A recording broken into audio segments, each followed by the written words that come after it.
I spent the first 6.5 years of my career as an assistant district attorney. As a criminal prosecutor, I conducted over 200 jury trials and personally handled thousands of criminal cases. I have taken to trial and undertaken hundreds of driving while intoxicated cases.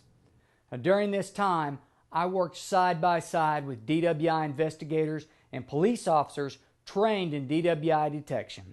They relied on me to back their decisions in a courtroom and convince people or juries to find people guilty because these officers were well trained and did a thorough DWI investigation.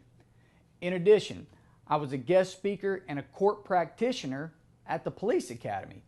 I taught police officers how to testify in court and what to expect from defense attorneys in DWI trials. I can confidently say that I am very aware of and very familiar with all the tactics that police use in DWI investigations. Now let me give you an example here. When a police officer stops someone he suspects may be driving while intoxicated, he's going to ask them, "How much have you had to drink tonight?" Now notice that he did not ask them, "Have you been drinking tonight?" Now this question is asked this way with intention, and the police officer, he knows it. By making an accusation, "How much have you had to drink tonight?" this officer has immediately put you on the defensive. And 9 out of 10 times, a person will naturally get defensive and respond, "Well, I haven't been drinking." Guess what? You just took the bait. Then comes the second part of the officer's plan. The police officer will get aggressive or forceful with you and reply, "Yes, you have. I smell alcohol."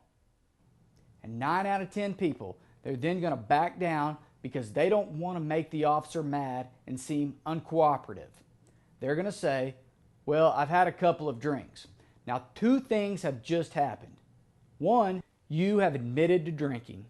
And two, the police officer has established that you're a liar who is trying to hide something. If you lied to the police officer to start with, why should the officer, or more importantly, a jury, believe anything else you have to say?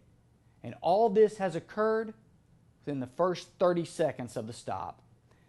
There are countless other tactics police use to gather evidence against you. And these tactics, they're one-sided and they're biased in favor of police officers.